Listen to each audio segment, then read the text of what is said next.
All right, ready for another deep dive? This time we're tackling how to hack your brain for success. Ooh, hacking our brains sounds a bit intense, but I'm game. It's an audiobook promising the secrets to, well, rewiring for success. I was definitely intrigued. Yeah, who wouldn't want to unlock that potential? Right. So it starts off strong, saying our mindset is like those glasses that color how we see the world. The classic is the glass half full kind of thing. Exactly. And the author's big on this positive growth mindset being the key. It makes sense, right? How we view challenges, that shapes our reaction, our outcome. It's foundational. Totally. But what I found fascinating, they bring up the science behind it, even neuroplasticity. That the brain can actually rewire itself based on what we think, what we do. Yeah. So I got to ask, is it really that simple? Just thinking positive changes our brain structure. Well, think of it like exercising a muscle. The more you use a thought pattern or a behavior, The stronger it gets. precisely, those neural pathways become well-worn, so consciously choosing good thoughts, good habits. We're reshaping our brains for more resilience, focus, all that. Exactly. It's not just wishing, there's real science to back it up, like going to the mental gym. Love that analogy. But the audiobook goes beyond just positive thinking. They introduce success-driven intentions. Oh, intentions, yes. Like a mental roadmap guiding our actions and choices. But how are those different from regular goals? We've all set goals we don't reach. What makes these special? It's the why behind the what, you see. Regular goals, they can feel kind of random or like someone else wants them. I get it. But these success-driven intentions, they're tapped into your core values, what truly matters to you. So like losing weight is the goal, but the intention is to feel energetic, confident. Each steps for that deeper reason. Precisely. That intention keeps you going even when it's tough, because it's meaningful. Makes the journey worthwhile, not just the destination. Exactly. Aligning your actions with your values, and then it dives into the habit loop. Bringing those intentions into real changes. Yes. It's this classic model for how habits form and how we can, in a way, hijack that process. For the better, hopefully. Of course, it breaks it down into 3 parts: cue, routine, and reward. Cue, routine, reward. Okay, keeping up so far. But how do we actually use this loop to our advantage? Okay, let's say you want to meditate every day. Your cue could be waking up, seeing your cushion right there. Makes sense. Routine is the actual meditating. And the reward, that feeling of calm, focus afterwards. So cue triggers the routine, reward makes it stick, works for good habits, A and D bad, I'm guessing. Precisely. That's the power of understanding it. And here's a key takeaway from the audiobook. Consistency beats perfection. Oh, I like that. Start small, build gradually, focus on those little rewards that keep you going. Okay, so we've got the mindset, the intentions, the habits, but there's got to be more, right? Yeah. How do you actually achieve those big goals? Well, this is where it gets really interesting. The audiobook brings up visualization. Visualization, huh? Was that just daydreaming? How can that help you achieve anything? It's way more than that. It's vividly imagining those outcomes like they're already happening. All right. And get this, research suggests when you visualize strongly, your brain acts like you're experiencing it. Seriously. So if I imagine crushing that presentation, my brain's basically rehearsing. In a way, yeah, like a mental workout preparing you. And that's where mind-body connection comes in. Visualization reduces fear, builds confidence. And your goals feel more doable. Exactly. Wow, okay, starting to see how this all ties together. You set the intention, build the habits, then use visualization to make it real. Precisely. But it's not just seeing it, it's feeling it too.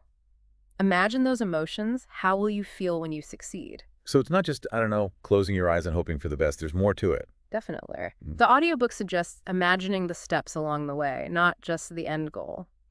Breaking it down. So like, if I want to write a book, I imagine the research outlining each chapter. Exactly. Makes it feel less overwhelming, more achievable.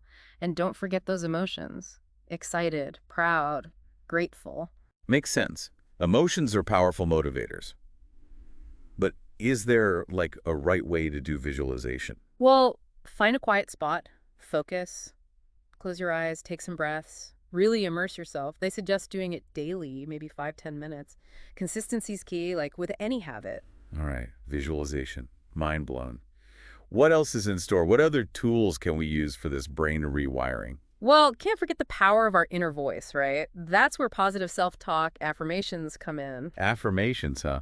I've tried those, but they can feel a bit cheesy sometimes. Does the audiobook explain how they actually work? It's not about cheesy slogans or anything. It's about shifting that internal dialogue, you know? Okay. Remember we talked about neuroplasticity? Same principle applies here. Replacing those negative thoughts with positive affirmations. So it's like retraining our brains. Exactly. We can literally reprogram our subconscious for, well, for greater success. So if I keep saying I'm not good enough, my brain starts to believe it.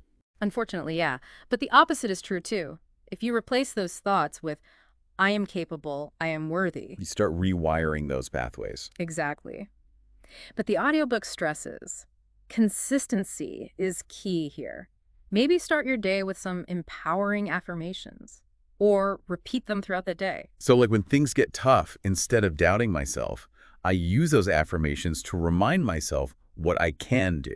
Exactly. It's like becoming your own cheerleader, giving yourself that encouragement and support. I love that. Might feel a bit awkward at first, though. Oh, it might, but the more you practice, the more natural it becomes and more effective too. Okay, I'm willing to give it another shot. Any tips from the audiobook on making them really sick? One thing they suggest, writing them down, put them where you'll see them often. Bathroom mirror, your desk, Yeah, even a phone reminder. visual cues, like triggering those positive thoughts all day long. Exactly. So we've got the mindset, the intentions, the habits, visualization, and affirmations. It's a lot. It's like building a whole arsenal for success. I like it. So what else? What else does the audiobook cover? Well, in a world of constant distractions, it emphasizes mindfulness and focus. Mindfulness, got to be honest, that word makes me think of like meditation retreats, incense. Oh, no, not at all. This isn't about escaping the world. It's about being present right here, right now, engaged in whatever you're doing. So no need to quit my job and live in a yurt. No yurts required. The audiobook stresses mindfulness doesn't need any special tools or hours of meditation. It's something you can build into your everyday activities. Okay, that sounds a bit more doable. But like how W? I'm constantly checking emails, scrolling. Mm-hmm. How do you even start being mindful? It can be simple things. Take a few conscious breaths while you're waiting in line, or really savor each bite of food when you eat. Okay, I think I can manage that. But what's the point? How does this help you succeed? It's an antidote, you see, to all that information overload, all the distractions. Mindfulness helps reduce stress, improves focus, you make better decisions. It's like finding that calm amidst the chaos. Exactly. So instead of just reacting to every email, every notification, you pause, take a breath, then respond with clarity, with intention. Especially in today's world, that's huge. And here's another key point. Mindfulness helps you actually listen better. When you're fully present, you understand other people's views, build stronger relationships. Wow. Yeah, active listening, that's a skill everyone needs. So mindfulness isn't about emptying your mind. It's about training it to be more focused, more aware, even with all those distractions. You got it. It's like building that mental muscle. And the audiobook has some techniques for this. One of the simplest, mindful breathing. Mindful breathing. Is that just like fancy deep breathing? It's about focusing your attention on your breath as it comes in, as it goes out. You can do it anywhere, anytime. Just sit comfortably, close your eyes if you like, and notice that sensation of your breath, the rise and fall of your chest, the air flowing through your nostrils. Okay, sounds simple enough. But what if my mind wanders? Which, let's be real, it probably will. It's totally normal for thoughts to pop up. The key is don't judge yourself, don't get caught up in them, just acknowledge them, and gently bring your attention back to your breath. Like training a puppy. Exactly. It takes patience, takes practice. But with time, you'll find it easier to stay focused, stay present, even when things get hectic. Mindfulness is like a superpower in this world that's always pulling us in different directions. I'm sold on mindfulness. Okay.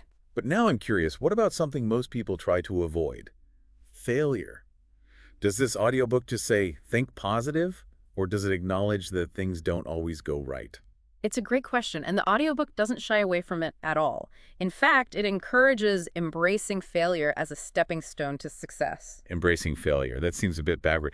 Isn't the whole point to, like, avoid failing? It's a perspective shift. The book argues that every setback, every mistake, it offers feedback, opportunities to grow. So it's not about seeking out failure, but seeing it as a teacher.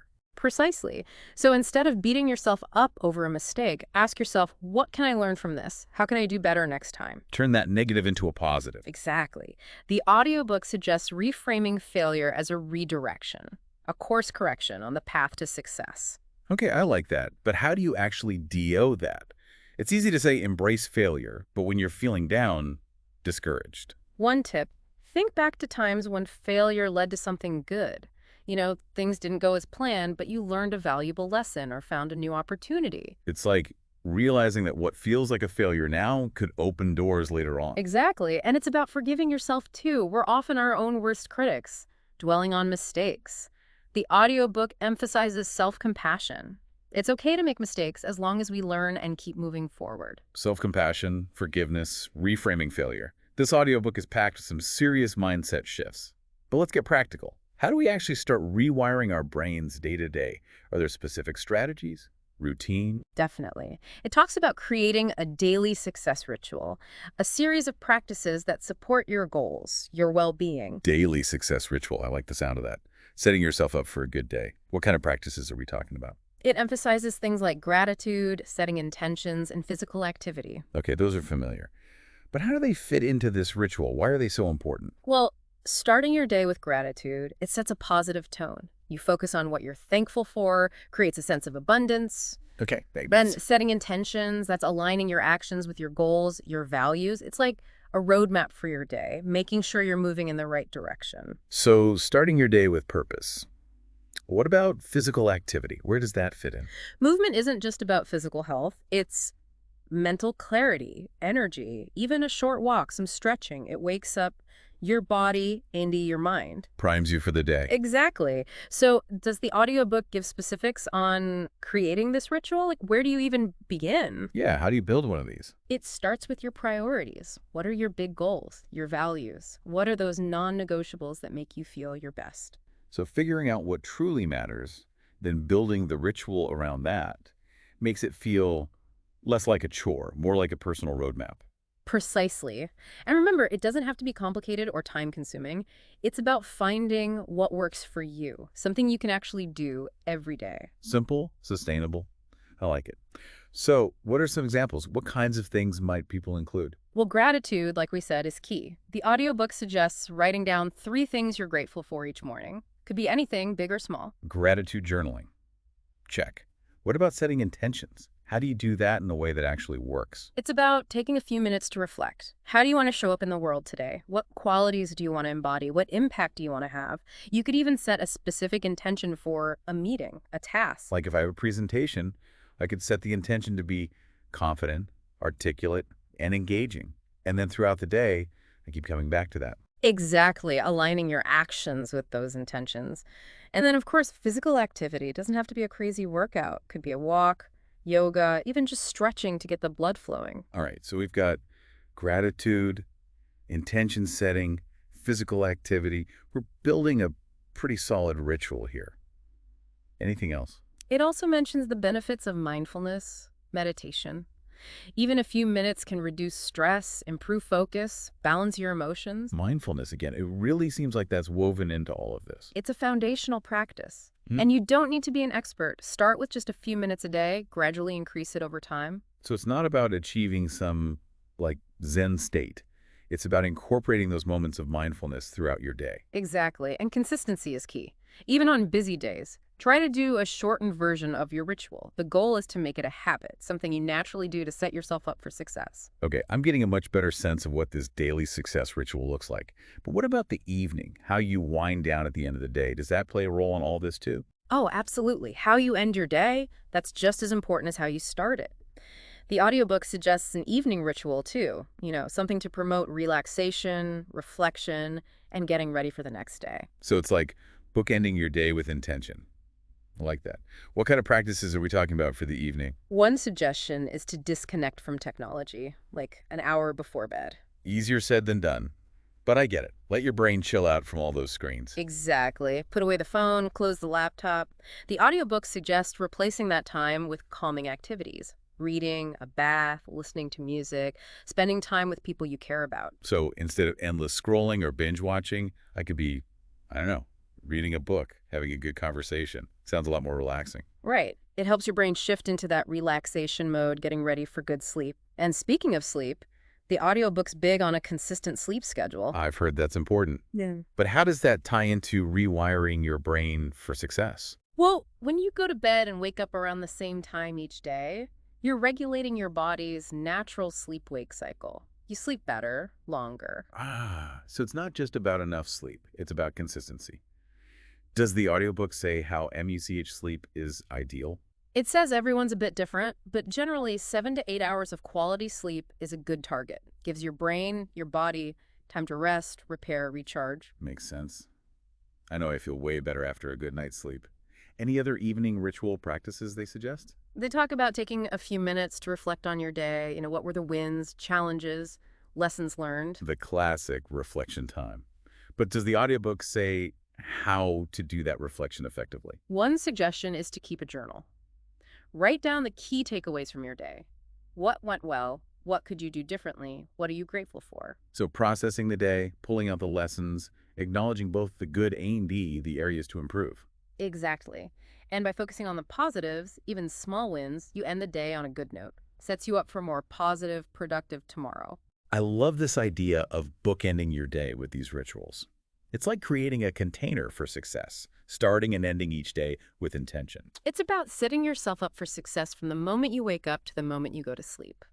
And if you keep doing these practices consistently, well, you're not just rewiring your brain for success, you're creating a whole life that aligns with what truly matters to you. This deep dive has been so insightful. I feel like I have a whole new set of tools to unlock my potential and create the life I want. Me too.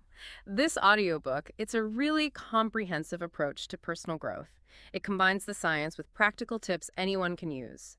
It's a good reminder that we have more control over our thoughts, our habits, our success than we often realize. Totally agree. So as we wrap things up, what's the one big takeaway you'd want listeners to remember from this deep dive into how to hack your brain for success? For me, it's the power of consistent action. Even small changes, if you do them every day, can make a huge difference. It's about showing up each day, ready to learn, to grow, to create the life you want. Couldn't have said it better myself. Now, here's something to think about as you start rewiring your brain for success. If you could only pick one practice from this audiobook to start doing today, what would it be and why? That's a great question to consider. The key is pick something that feels right for you and something you can actually stick with. Your journey's unique, so make these tools your own and see what works best. Thanks for joining us on this deep dive. We'll be back next time with another exploration into knowledge and personal growth.